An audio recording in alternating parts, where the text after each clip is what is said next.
Señor presidente, ¿Qué tal, bienvenido. Antonio? Qué gusto enorme estar aquí. Muchas gracias por la visita. No, por favor, te traje un regalo, si no te Bien. molesta. Te lo mando así.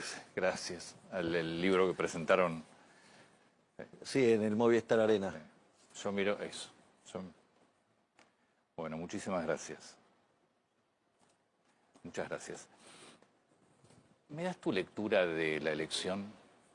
Para mí es una elección que sobre todas las cosas los argentinos decidieron no volver al pasado. Es una elección donde 2/3 de los argentinos decidieron votar por un futuro mejor, por un futuro de prosperidad, por un futuro de crecimiento. El escenario electoral se había planteado como una confrontación de modelos. Por un lado estaba el modelo, digamos, que representa la izquierda, el kirchnerismo y algunos, digamos, actores de izquierda más o menos radicalizados, que básicamente es como si vos tuvieras una autopista de doble mano y ese carril, esa mano te llevaba a Venezuela, a Cuba. Digo, ese es el modelo que proponían. Además, casi que es tan obvio lo malo que es ese modelo que ni siquiera lo confrontaban ni lo ponían bajo debate, sino que en realidad la única propuesta que tenían era destruir lo que estamos haciendo en este gobierno. De hecho, la frase era: hay que parar a Milei. Me parece muy valioso que la gente le haya dado la espalda, digamos, a una propuesta destructiva. O sea, me parece que uno tiene que hacer propuestas, después puede debatirlas, pero tiene una propuesta destructiva. Pero si viene una propuesta destructiva es malo, digamos, que ellos cuenten lo que querían hacer es mucho peor, porque Argentina lleva 100 años haciendo esto, digamos, y de ser el país, uno de los países más ricos del mundo, se convirtió en un país, digamos, de ingresos medios bajos, y que en realidad nos habían plantado una crisis que podía hacer que nos convirtiéramos en Venezuela. Perdón que sea reiterativo, ¿no? Pero teníamos un sobrante monetario que era el doble que el que teníamos en la previa del Rodrigazo, del 75. Recordemos que esa experiencia multiplicó muy rápidamente la inflación por 6. En este caso, digamos, la hubiera multiplicado por 12. Veníamos viajando casi al 300. Digo, ya de piso teníamos 3.600. Teníamos también plantadas las bombas en el Banco Central, que se podía quintuplicar la cantidad de dinero en un día. Teníamos que eso era peor que lo que tenía Alfonsín en el 89. Y teníamos indicadores sociales que, si vos los sincerabas, estábamos muchísimo peor que el 2001-2002. A mí me parece que lo que yo remarcaba de lo que fue la elección de ayer, esto se da en medio de un ajuste muy importante. ¿Lo peor ya pasó realmente? Sí, lo peor ya pasó, pero si me permitís quiero complementar lo de la visión anterior, ¿no? Y después hay una idea de país, digamos, abrazado, digamos, al segmento civilizado del planeta, y que trae crecimiento y prosperidad, que vos podés ir por derecha, más a la izquierda, a mayor o menor velocidad, pero... Y eso... Hay 2/3 de la Argentina que quiere eso.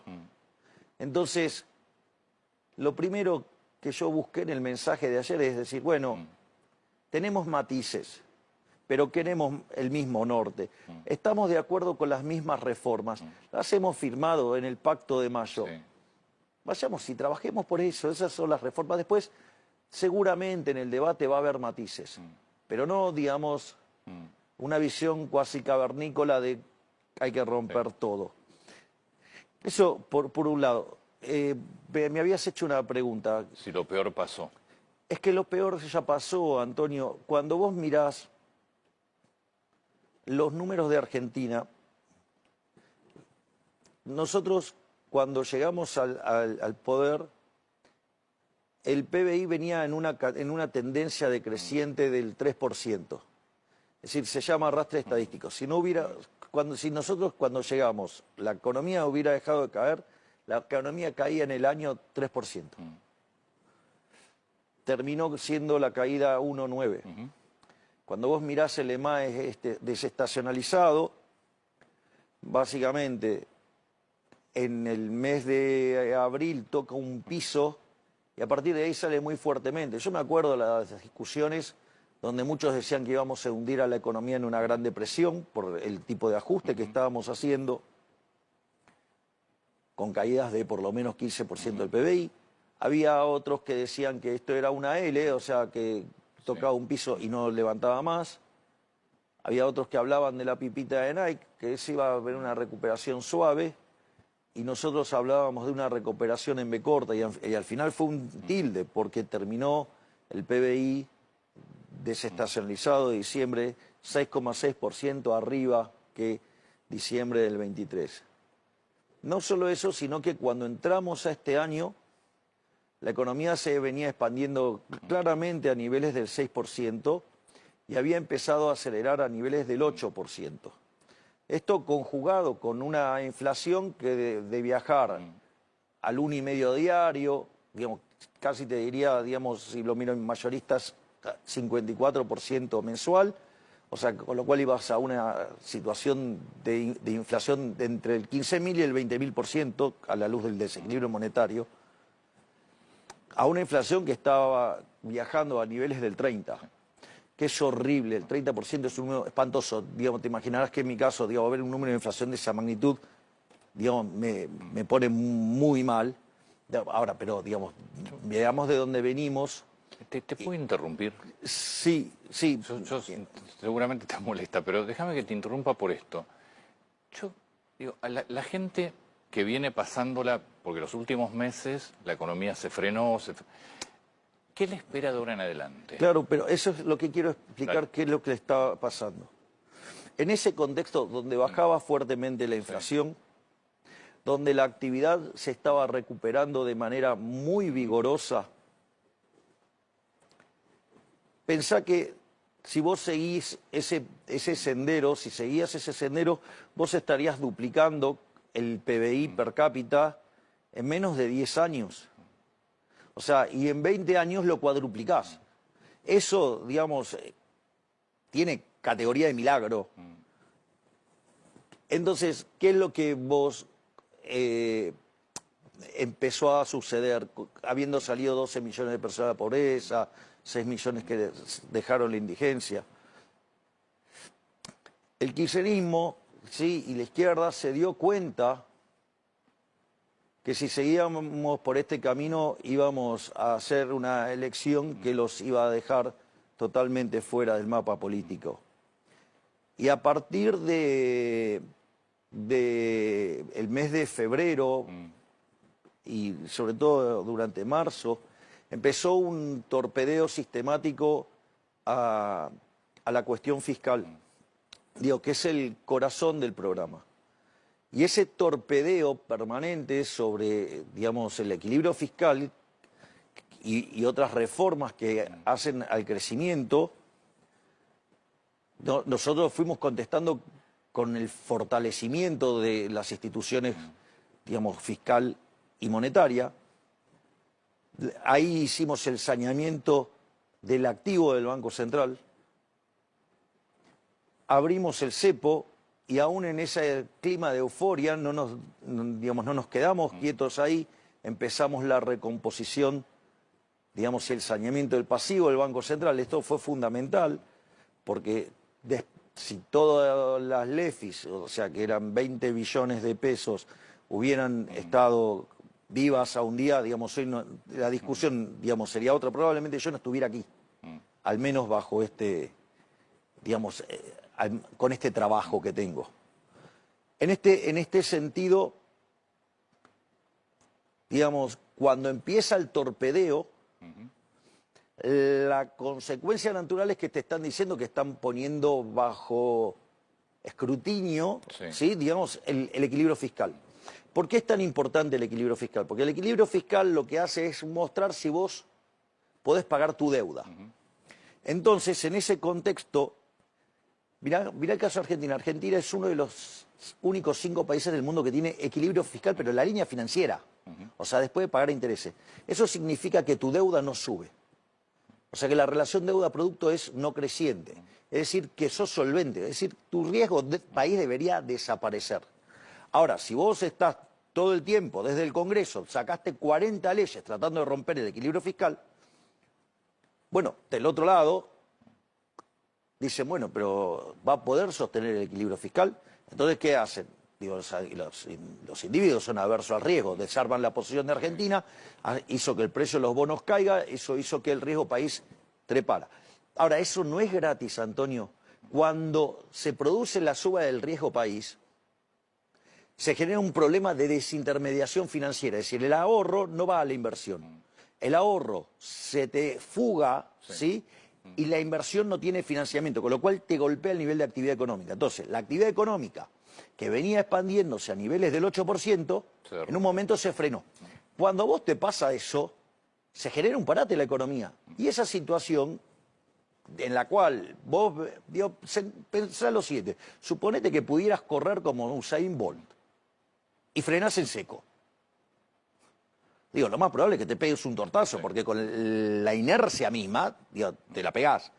Entonces, y eso es lo que sucedió con el accionar del Congreso. Si vos me preguntás, lo que ha mostrado, lo que pasó durante el primer año de gestión y durante el segundo, es una consagración histórica de nuestra visión sobre la economía. Porque mientras que la política no estorbó, que de hecho no lo hacían porque creían que iba a salir mal, fue expansivo. Nosotros hicimos un ajuste de 15 puntos del PBI, la inflación bajó, ¿sí? La pobreza cayó, la indigencia cayó, los salarios reales subieron en todas sus líneas y, digamos, el PBI subió. Digo, eso hay una explicación técnica, es que cuando vos haces un ajuste, ese ajuste es un aumento del ahorro. Si ese aumento del ahorro tiene una contraparte en aumento de la inversión, es expansivo. ¿Y dónde lo ves? En los RIGI que tenemos. O sea, tenemos más de 20.000 aprobados, tenemos casi ya, digamos, en cartera, entre una cosa y la otra, 100.000 millones de dólares. Entonces, y cuando eso fue atacado, entonces eso te prueba, más las reformas, más las aperturas, que el modelo sí funciona. Y cuando también pudiste ver que cuando la política se pone a hacer daño, eso es lo que destruye la economía. Entonces, me parece que esa es la lección, hay que hacer, ¿qué es lo que hay que hacer en materia de economía y qué es lo que no hay que hacer en materia política por el bienestar de los argentinos? Antonio, yo tendré 2 años más, si los argentinos quisieran, tendré 6 años, entonces, pero de vuelta, lo mío ya está, digamos, es eso. Y yo lo que estoy tratando de hacer es dejar a Argentina en el sendero que la haga grande nuevamente. Cuando vos hablas de acordar con los gobernadores, ¿es algo que estás convencido que hay que hacer? Absolutamente. Porque tenés 2 reformas por delante, 3 en realidad son centrales. Absolutamente, sí, tenemos varias reformas nosotros, pero... Tributaria, laboral y previsional son centrales. Sí, pero tienen secuencia. Seguro que sí, si la previsional es la última. Claro, bueno, pero esto no es menor. No es menor, esto, digamos, a ver, nosotros en la tributaria tenemos un plan para bajar 20 impuestos ahora, Sí. bajar alícuotas, expandir la base imponible, de modo tal que al bajar, digamos, las alícuotas no tenga sentido la evasión. O sea, la gente no quiere estar en lo informal. Eso, digamos, por un lado. Eso lo que permite es liberarle recursos al sector privado. Aparte, cuando yo digo esto, lo decía en campaña, alguien podría decir, no, bueno, pero vos prometés bajar impuestos en campaña. Sí, pero lo que pasa es que yo hoy tengo track record, yo ya hice delivery. Antonio, nosotros bajamos 2,5 puntos del PBI de impuestos.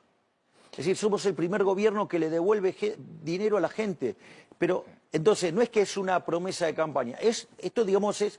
De hecho, el programa que tiene diseñado el ministro Caputo permite devolverle al sector privado, de acá al 2031, si, digamos, o sea, la gente, los argentinos decidieran que nosotros continuáramos, le estaríamos devolviendo a los argentinos 500.000 millones de dólares. Hoy la deuda argentina es 450.000, nosotros heredamos 500.000 y además otra cosa, pagamos 50.000 millones de dólares de deuda, o sea, somos el gobierno más desendeudador de la historia. Entonces, eso por un lado. Al liberarse recursos al sector privado, vos vas a tener expansión del sector privado. Eso nos permite avanzar en una modernización laboral.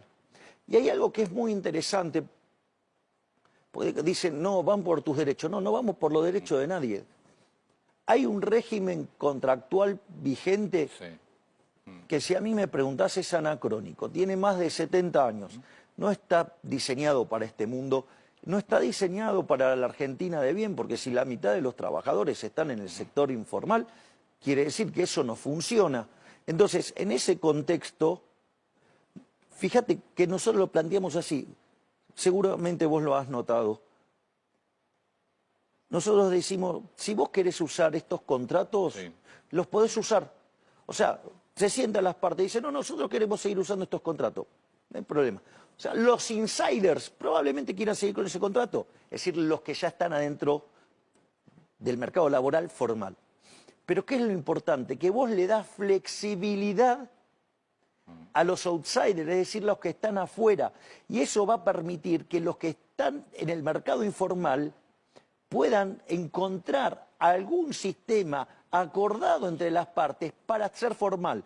Cuando vos haces eso, vos duplicás la cantidad de trabajadores haciendo aportes.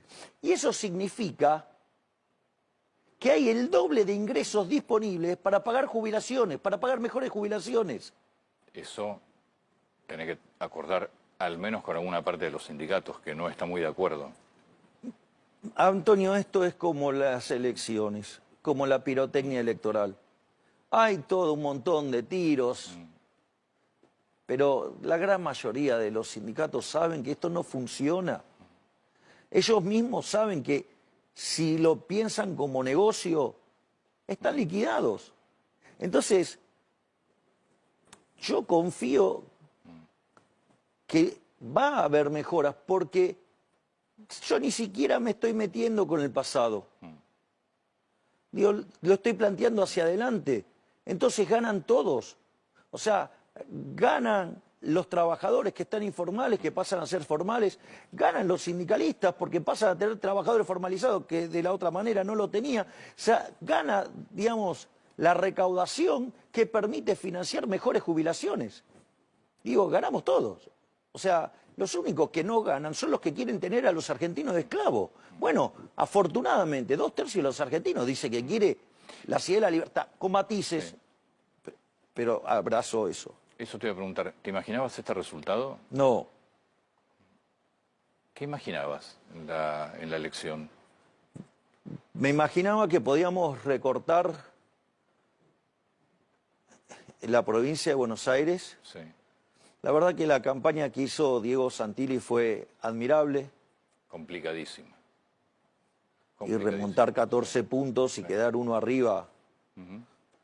Vamos. Además, en la experiencia, Santilli, él desde un primer momento fue alguien que apoyó a las ideas. Él estuvo presente en algo que ya tiene 2 años, que fue, se lo llamó el Pacto de Acasuso, cuando, digamos, generosamente el presidente Macri me invita a su casa con mi hermana, y ahí vino Patricia Bullrich, que tuvo un gesto de generosidad enorme, a quien siempre tanto le agradezco, y también lo mismo Luis Petri, digamos, estaba Dean Reis, estaba Cristian Ritondo, estaba el Colo, y la verdad es que, digamos, empezamos a diseñar las bases de la nueva Argentina, y está funcionando. Perdóname, hace una semana creo, cuando te preguntaban de los cambios de gabinete, dijiste, lo voy a decir el 26, porque mi gabinete va a ser diferente de acuerdo al resultado de la elección. Exacto. ¿Cuál es tu gabinete a partir de ahora? A ver,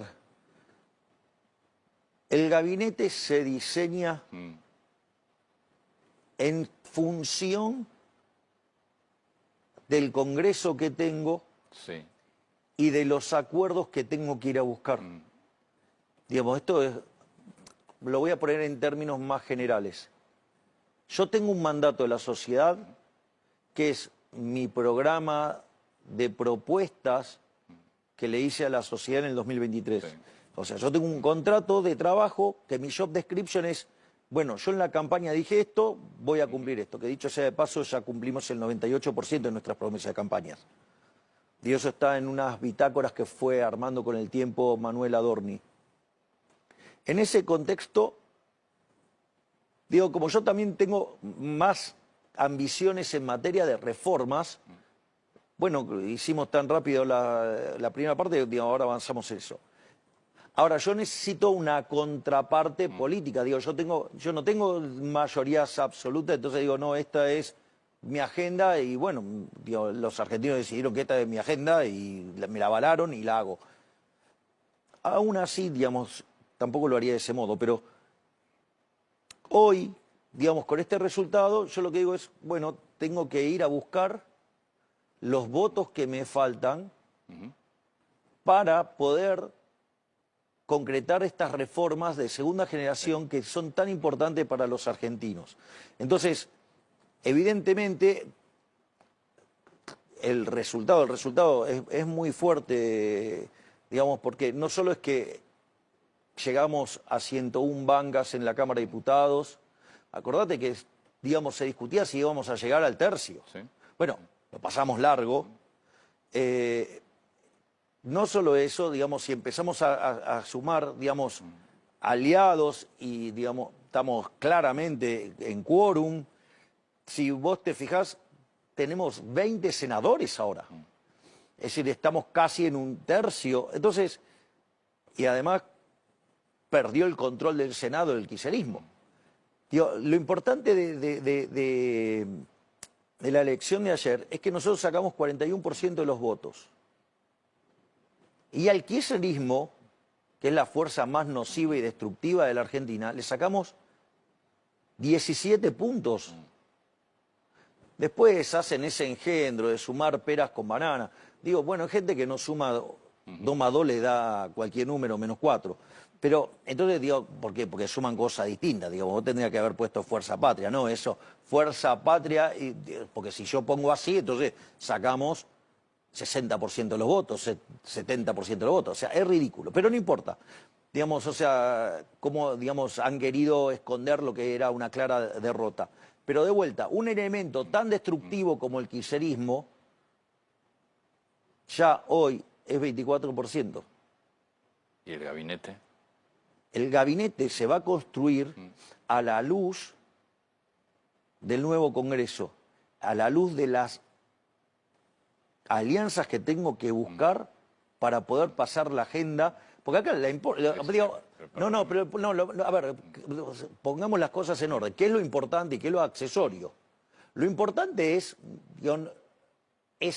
conseguir las reformas. Sin duda. Ok, entonces mi planteo es, lo importante es conseguir las reformas. La respuesta o el instrumento para eso es el nuevo gabinete. El nuevo gabinete lo tengo que armar porque, a ver, ¿en la cabeza de quién estaba de que pudiéramos ganar la provincia de Buenos Aires? De nadie. Bueno, entonces, si no nos damos cuenta que eso reconfigura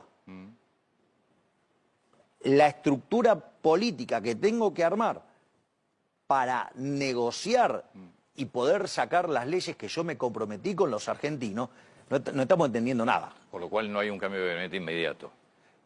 Pero, digamos, ¿cuándo cambia la Cámara? El 10 de diciembre. Bueno, entonces, digo, algo de tiempo tengo. Está bien. Por lo que estás planteando, la posibilidad de que haya actores o integrantes del gabinete de otras fuerzas es una posibilidad abierta. Cualquiera que sirva a los efectos de conseguir los resultados, no tengas duda, Antonio, que los voy a sumar.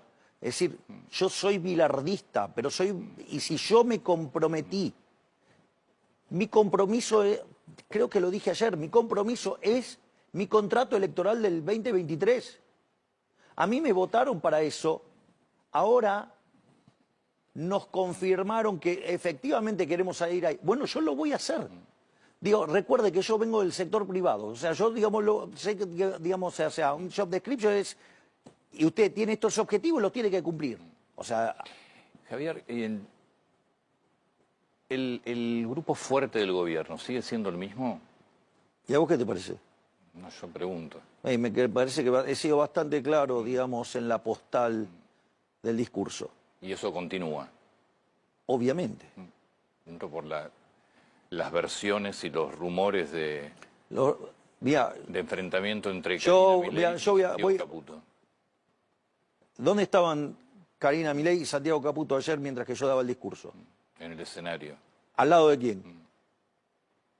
Es decir, no hay ninguna posibilidad de que eso cambie. No va a cambiar eso. No va a cambiar eso. Digo, ellos son los arquitectos de esto. Es decir, yo soy, digamos, el divulgador, el que lleva las ideas, digo, el que tiene la visión, pero esto, digamos, después el muñeco es el que hacerlo funcionar. Guillermo Francos. Guillermo Francos tiene un rol muy destacado dentro del gobierno, o sea, y, digamos, veremos a la luz del nuevo gabinete, digamos, cómo van a quedar las cosas, pero, digamos, me parece casi una falta de respeto, digo, hacia gente que ha hecho un trabajo tan importante, digamos, que la agenda periodística los quiera sacar. Digo, es un problema de los periodistas, no es un problema mío. O sea, mi problema, si usted quiere... Igual cambios en el gabinete va a haber. Pero obvio que va a haber cambios de gabinete porque hay cambios que son forzados. Sí, aparte de... Digamos, salió Patricia, digamos, salió Luis, que digo, igual imagino que digamos, vamos a poder seguir hablando de, digamos, durante la transición, digamos, Manuel... ¿Tenés nombres para seguridad y para justicia? Que son dos. Seguridad está resuelto, pero y defensa, digamos, necesito ultimar detalles con Luis. Está bien. ¿Se puede saber quién es o...? Dejen tranquila a la gente trabajar, digamos, de vuelta, dejen trabajar tranquila a la gente. Acá, porque dar esas definiciones implica que ustedes, los periodistas, van a ir a atormentarle y arruinarle la vida antes de asumir. Entonces, dejen que la gente trabaje tranquilo. Yo necesito que las cosas funcionen y que la gente pueda trabajar tranquila. Entonces, digamos, las personas que van a estar ocupando cargos, ya, digamos, o sea, los que ya están definidos y lo saben y están trabajando en simultáneo con los ministros. Bien. Un empresario pyme, un comerciante que vio que estos últimos 2 o 3 meses venían realmente muy complicadas las cosas, las ventas... Absolutamente, se frenaron. Sí. ¿Qué crees que pasa a partir de hoy? Bueno, a ver, todo el torpedeo de la política arrancó cuando estábamos con un riesgo país de 550. Porque lo que hay que entender es que el riesgo país en el fondo, digo, es la tasa de interés. Entonces, si el país paga de sobretasa 550, imagínate... 550 es 5,5%. Puntos porcentuales que le sumas. De sobretasa, claro. Sobre, digamos, sobre lo que paga Estados Unidos. Bueno, el torpedeo de la política llevó eso a 1.500. A pesar de todas las cosas que nosotros hicimos. Entonces, en ese contexto, lo que te pasó es que la tasa de interés se te disparó.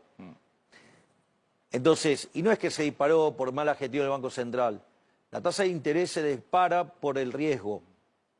Y en ese contexto, vos no podés acceder al crédito. Como los bancos son instituciones que toman el dinero a corto y lo prestan a largo. Son intermediadores de plazo. Cuando vos automáticamente se corta el crédito, la parte larga ya está asignada. Digamos, no puede decir, no, mire, yo le di un crédito hipotecario a usted, ahora quiero que me lo pague ahora. No, no puede hacer eso, ¿ok? Entonces, ¿dónde corta? Corta en el crédito corto. Y eso le pega de lleno en el capital de trabajo a las empresas y eso automáticamente impacta en actividad. Y si vos tenías planes de hacer algo con el consumo y todo, digamos, se te hizo imposible. Se frenó completamente. Pero yo no lo estoy negando, pero es la consecuencia del torpedeo siniestro que tuvo el Congreso de la Nación desde los meses de febrero, marzo, hasta la última semana previa a la elección. Digamos, ¿se dieron estos resultados? Bueno, el riesgo país hoy es 680. Los bonos cortos suben 15% y los largos están subiendo 25%. Y las acciones están subiendo entre 20 y 30%. Bueno, ¿qué quiere decir esto? Que efectivamente se ha disipado fuertemente el riesgo, digamos, de la vuelta al populismo. Sí, es técnico, pero podemos hacer el esfuerzo de tratar de explicarlo. Y te pido tu ayuda como el gran comunicador que sos, por si no lo explico bien, ayudarme a que lo explique bien. Porque acá el core central, y es que la mayoría de los economistas no lo saben, porque son cosas que los economistas estudiamos allá por fin del siglo XIX y a partir de mediados de la década del siglo XX desapareció de la literatura y muchos no lo tienen internalizado. ¿Qué es la tasa de interés? Lo primero que hay que entender es que la tasa de interés no existe porque existe el dinero, sino que existe porque existe el tiempo. La tasa de interés es un mecanismo de coordinación intertemporal que te sirve para llevar el consumo del presente al futuro o traer del futuro al presente. Por eso el consumo futuro es el ahorro. Sí. Y además, lo que vos tenés es que la forma de pasar la producción del presente al futuro se llama inversión. Entre ahorro e inversión vos determinás la tasa de interés. Pero es el precio de los bienes de hoy respecto de los precios de mañana. Es el costo del tiempo en el lugar donde vos estás. Tiene que ver con el tiempo, digamos, o sea, y eso determina con tus preferencias si vos querés consumir hoy o mañana en el agregado, y eso va a determinar ese precio relativo, y esa es la tasa de interés. Suponete lo siguiente: en el escenario del statu quo, nada cambia, por lo tanto la tasa de interés no se mueve. No. Ahora, suponete lo siguiente, que viene alguien y dice, vengo a romper todo. ¿Qué es romper todo? Todo. No te pago la deuda, te reviento impuestos, te destruyo el derecho de propiedad. Vos ya sabés que eso, digamos, es Cuba, Venezuela. No te dicen Cuba, Venezuela porque tiene mal marketing, pero digamos, es a donde te llevan. ¿Hay futuro ahí? Para algunos sí, en general no. No. Entonces, si no hay futuro, digo, ¿cuánto pagarías por un bien futuro? Cero, porque no hay futuro. Por lo tanto, el precio relativo del bien presente respecto al futuro, ¿a cuánto tiende? Infinito. O sea, la tasa de interés se te dispara. Es decir, entonces cuando vos ves a los cuca tirando y la política tirando durante el mes de febrero, marzo, hacia adelante, la contracara natural era que el riesgo país se te fuera a las nubes. Y eso no se arregla con política monetaria. Si vos lo querías arreglar con política monetaria bajando la tasa de interés, lo que vos ibas a hacer era inyectar dinero. ¿Y vos qué te crees? ¿Que eso iba a generar alivio sobre el sector privado? No, todo lo contrario. Eso se hubiera ido a arbitrar con el dólar y consecuentemente hubieras tenido un problema muchísimo más grande. Vos fíjate que frente a este escenario de sabotaje permanente, nosotros preveíamos que la demanda de dinero iba a caer. Cuando la demanda de dinero cae, digamos, eso se te repercute en todos los precios y el dólar, como es un activo financiero, pega primero. ¿Nosotros qué hicimos? Empezamos a quitar dinero. Vos sabés que si mirás los últimos 4 o 5 años de Argentina, los pasivos totales del Banco Central, la base y los remunerados, es un número que oscilaba entre 35.000 millones de dólares y 45.000 millones de dólares. Digo, la época cuando Sturzenegger fue presidente del Banco Central llegó a 120.000 millones de dólares. Para tener una idea de lo que era la monetización de Argentina, digamos, y el mundo cavernícola que nos dejaron los kirchneristas. Entonces, ese número, digamos, oscilaba entre 35.000 y 45.000 millones de dólares. Cuando llegaba a 45.000 millones de dólares, te atacaban la moneda, venía una DEVA, te llevaba los pasivos del Banco Central, la base monetaria y los remunerados, a 35.000 millones, y ahí se ponían a hacer tasa de interés y pegabas la vuelta.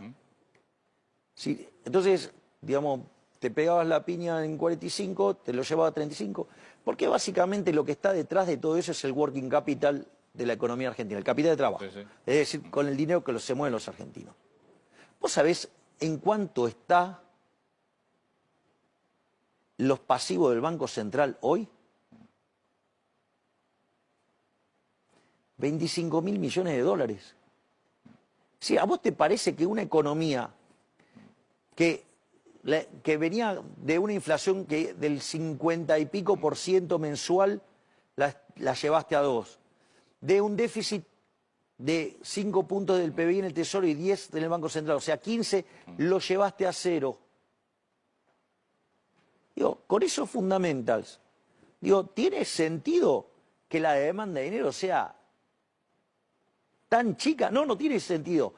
Pero el terror que generaba la posibilidad del retorno del kirchnerismo o de cualquier aberración institucional es lo que generó eso. Es decir, todo este parate y todo, digamos, o sea, cuando la gente quiere encontrar, digo, tiene que mirar a todos aquellos que en el Congreso torpedearon permanentemente al programa. Es decir, aquellos que dicen, no, el hecho de que hayan tenido que ir a Estados Unidos es un síntoma de derrota. No, todo lo contrario.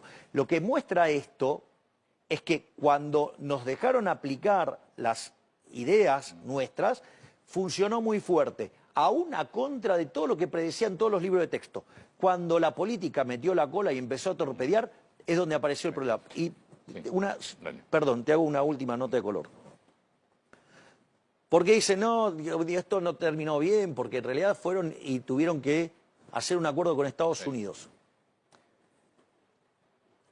¿Vos creés, digo, primero, vos creés que un acuerdo de este calibre, digamos que van a, digamos, entre el swap y, digamos, y las operaciones de deuda, estamos hablando de por lo menos 40.000 millones de dólares, ¿sí? Yo te hago una pregunta, ¿vos creés que eso se consigue así instantáneo? No. La pregunta es, porque hay gente que cree que esto surgió de la desesperación o algo así. ¿Cuándo vino Bessent a la Argentina? Vino en abril, a mediados de abril. Y nosotros, ¿qué era lo que decíamos? Yo me acuerdo cuando salimos del cepo, el lunes era todo euforia. El martes yo llamé a todo el equipo económico a Olivos. Y creían que venían a festejar. Y no era para festejar. Dije, muy lindo lo de ayer, ahora digamos hay que limpiar las LEFI. ¿Cómo?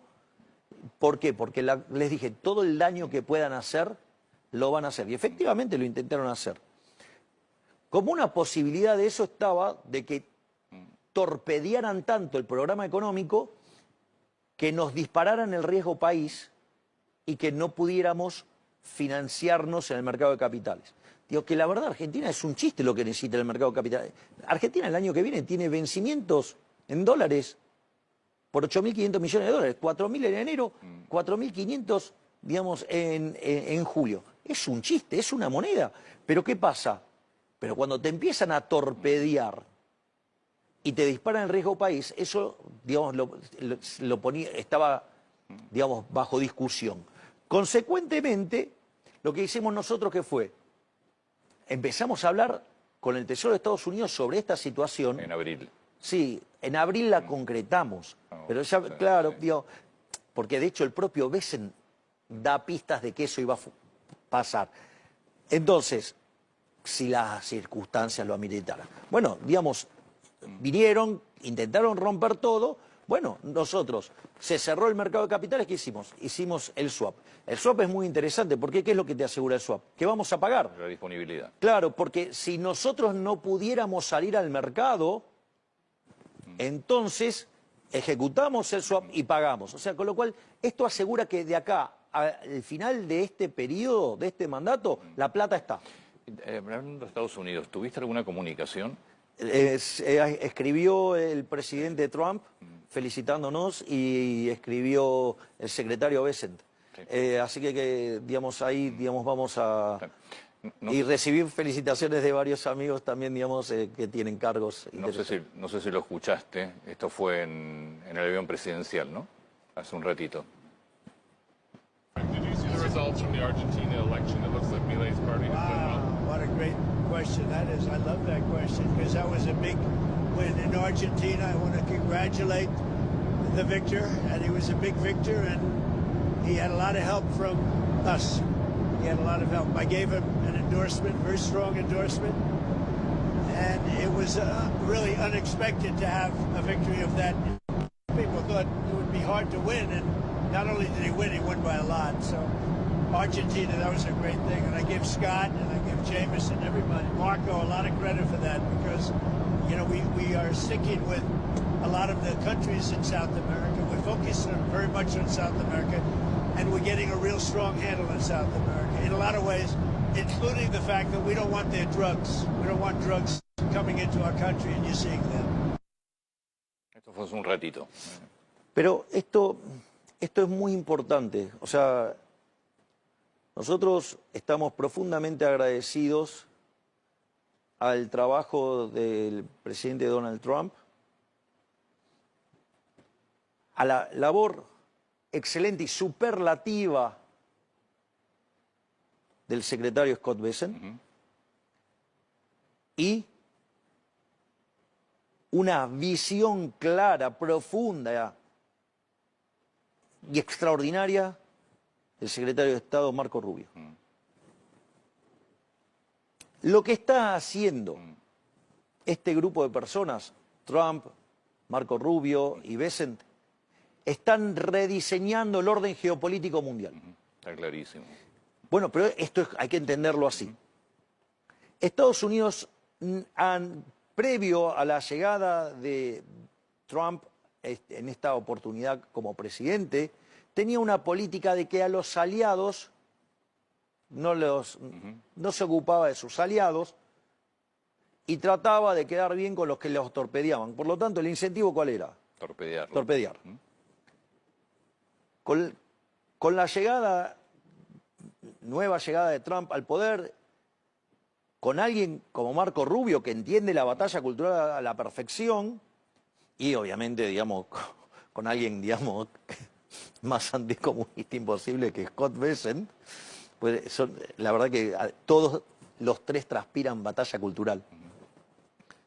Ellos se dieron cuenta que así no funcionaba, y que en este nuevo mundo, donde la palabra clave no es la globalización, sino en este mundo la palabra es geopolítica, y qué bloque maneja cada uno, Estados Unidos dijo, el bloque de referencia para Estados Unidos es América.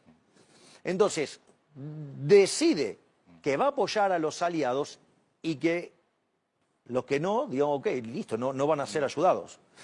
¿Esto por qué es muy importante? Porque el ataque que se instrumentó contra Argentina desde en los últimos 9 meses no está solamente pergeñado en Argentina, Antonio. No, lo marca eso Scott Bessent. No, el ataque, claro, bueno, ¿sí? Dios, bueno, porque lo ve perfecto. ¿Lo ve? Entonces, lo que, digamos, el socialismo del siglo XXI tiene distintas franquicias y se van asistiendo unos a otros. Por eso es tan importante lo que está pasando con el caso de Venezuela. Digo, cómo la narcodictadura castrochavista, digamos, primero con Chávez y después con Maduro, fue financiando distintos gobiernos de la región para torpedear a las ideas de la libertad y para tener esclavizada a la gente en el socialismo del siglo XXI. Entonces, la batalla que se libró en Argentina está muy por encima de la discusión que hubo en Argentina. O sea, digamos, en Argentina, digamos, la verdad que la calidad de la discusión fue muy precaria. Estoy tratando de ser lo más educado posible. En realidad, digamos, la batalla era mucho más grande. Por eso, digamos, hoy todos los diarios del mundo hablan de la victoria que tuvimos en el día de ayer, donde frente a un programa tan ambicioso en materia de libertad, digo, consigue el apoyo de las urnas y lo consigue fuerte. Digo, no se olvide, Antonio, que nosotros además hicimos 10.000 reformas estructurales. Entonces, me parece que es un buen momento para que también la parte razonable y racional de la política, digamos, nos sentemos y hablemos. Sí. Digo, Sí, va a depender fundamentalmente del gobierno, que pero son los que tienen nosotros, que llamar a invitar. pero Antonio, Sí. nosotros ayer mismo abrimos el canal de diálogo. O sea, de vuelta, mi proyecto no es un proyecto de poder. Mi proyecto es devolverle libertad a los argentinos, es darle prosperidad a los argentinos. Yo me comprometí en una agenda con los argentinos. Estoy dispuesto a cumplirla. La que yo creía que se cumplía en el primer año de mandato y que decían que era imposible, la cumplí en 20 meses. Bueno, ahora voy por las reformas de segunda generación. Es decir, yo estoy absolutamente comprometido con la meta. En estas reformas, que es la tributaria y la laboral primero, la previsional en último La lugar. previsional solamente se puede encarar seriamente cuando uno recompone El mercado laboral. el mercado de trabajo. Si no es mentirle a la gente. Perdóname, ¿son reformas que se van a presentar el 11 de diciembre? Ya estamos trabajando. Nosotros tenemos borradores de todo lo que es el Pacto de Mayo. Digo, sugerencia, si querés. El que tiene todo el seguimiento del Pacto de Mayo es Federico Sturzenegger. Bien. Digo, o sea, está todo el Pacto de Mayo, digamos, él es quien, digamos, tiene a cargo, digamos, pensar las reformas. Digo, obviamente, que después él interactúa cada uno con el resto de los ministros. Eso es como un ministro playmaker de reformas, Sí. ¿no? O sea, vendría a ser el base en básquet. Pero vos tenés por eso, pero esas reformas... Nosotros ya tenemos borrador de todas. Lo que ahora necesitamos es sentarnos con un nuevo Congreso Bien. y buscar los acuerdos para, digamos, salir adelante. O sea, y yo creo que si el diálogo era, no, voy a frenar a Milei, digo, bueno, eso, digamos, el tango se baila de a dos. Pero en este contexto, nosotros llevamos los proyectos y los discutimos y hay 2/3 de los argentinos que quieren eso. Cuando vos invitás a los gobernadores, lo que siempre marcaron los gobernadores es que se quieren sentar, pero con el presidente. Yo no tengo problema, si estoy dispuesto a sentarme con los gobernadores, yo no tengo problema con ninguno de ellos, muchos de ellos ayer me escribieron para felicitarme, yo tengo contacto con ellos, o sea, hay toda una parafernalia fantasmagórica que no existe. Entonces, además, antes yo no me ocupaba de eso, hace un tiempo que me vengo ocupando activamente. Sí. Bueno, ¿y usted qué cree? Digamos, a la luz de los objetivos que yo tengo planteado, cumplirle a los argentinos, ¿lo voy a hacer o ahora voy a decir no? De vuelta. Yo soy resultadista. El ministro Caputo dijo la semana pasada que 1.500 pesos es un dólar que se siente cómodo. Siempre él lo que dice es que el dólar, mientras que esté en la banda, está en la banda. No, está bien, pero hoy seguramente vamos a tener un mercado donde vamos a ver un dólar ofrecido. O sea, se está viendo en el premercado. Está bien, pero dentro de las bandas es libre. Sí.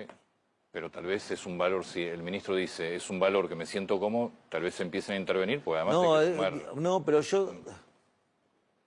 Ahí también hay una cuestión técnica. Si usted tiene tipo de cambio flexible, Sí. por definición de tipo de cambio flexible, usted no las compra las reservas, porque está emitiendo dinero y genera inflación. Sí, si la compras con superávit a través del Tesoro, te haces de dólares. Y si nosotros compramos... A ver, este gobierno compró 30.000 millones de dólares. No es que no compramos. Y pagamos 50.000 millones de dólares de deuda. Dicho esto, usted también, digamos, si se abre el mercado de capitales, porque baja el riesgo país, Vas a tener ingresos. yo puedo ir haciendo operaciones donde además, como le queda ganancias de capital a la Argentina, puedo acumular dólares sin emitir.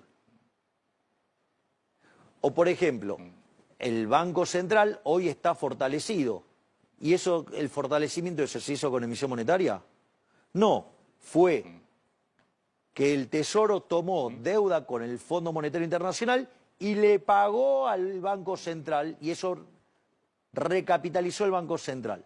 ¿Sabe quién es el mayor acreedor del Tesoro Nacional? Y hoy el mayor acreedor del Tesoro debe ser el Banco Central. El Banco Central. Entonces, mientras que nosotros tengamos acceso al mercado, tranquilamente podemos recomponer así. El ministro de... yo no sé si es Caputo o Bausili, pero en esto, cuando toman alguna decisión sobre intervenir, no intervenir, ¿vos participás ahí o es...? Depende de cuál. ¿En cuál participás? Esto, pero para entender un poco el movimiento. No, yo, digamos, participo sobre los extremos. Está bien. O sea, yo participo en los extremos. O, digamos, yo, digamos, jugué un rol muy activo en la capitalización del Banco Central. De hecho, digo, el propio ministro Caputo pidió que yo fuera y explicara. Y también jugué un rol central en decir, limpiemos las LEFI, porque si yo tengo 20 billones de pesos venciendo a un día, si el kirchnerismo me hace ruido político, nos van a llevar puesto en la parte monetaria. Eso fue muy criticado por los economistas. Sí. Bueno, lamentablemente, lo que yo noto, digamos, de mis ex colegas, porque digo, yo ya no laburo de economista, los noto muy precarios en materia monetaria, en materia financiera, y además ignorar qué es estar sentado en la silla eléctrica y tener además un montón de restricciones. Pero esto no, digamos, yo no me senté en ese lugar, no vine a este trabajo a llorar. Yo vengo a resolver problemas, porque es mi naturaleza, digamos. O sea, usted me trae un problema, yo lo resuelvo, digamos. O sea, puede ir... Había cuando yo trabajaba en Corporación América, había un dicho que era muy difundido, es, si tenés un problema, andá, lleváselo a Milei y te lo resuelve. Bueno, esa es mi vida, o sea, a mí, digamos, o sea, yo me dedico a resolver problemas. Y cuanto más grave y complejo, digamos, o sea, me involucro más. Dios, será por eso que el destino, digamos, la voluntad del Creador me puso en el lugar que me puso, en el momento que me puso. Una última pregunta es, ¿empieza hoy una Argentina nueva? Hoy empezó la Argentina nueva. En realidad empezó ayer y la decidieron los argentinos decidiendo votar por el camino de la libertad. Ayer fue el punto bisagra. Porque con el apoyo que recibimos de los argentinos está claro que podemos empezar a trabajar de manera más profunda y con mejor capacidad de conseguir resultados las reformas que faltan. Hoy, digamos, ayer los argentinos determinaron que decidieron subirse al camino, subirse a la autopista que va a hacer grande la Argentina nuevamente. O sea, eso es mérito de los argentinos. La moneda no estaba en el aire. La decisión estaba en manos de los argentinos. Y 2/3 de los argentinos decidieron que quieren abrazar las ideas de la libertad, con matices, y ese camino que trae la prosperidad. Nosotros somos un instrumento. Este instrumento, si usted quiere, va más por derecha y más rápido. Pero entendemos que hay otras personas que quieren este mismo lugar, pero con una dinámica distinta, y lo entendemos. Y creo que hay un lugar para el diálogo y el debate, que podemos hacer las cosas para que salgan mejor. Muchas gracias por el libro. No, por favor, gracias a usted, Antonio, por recibirme y permitirme que explique. Le pido perdón que a veces me extiendo en las explicaciones. Muchas gracias por su tiempo. No, por favor, gracias a usted, Antonio.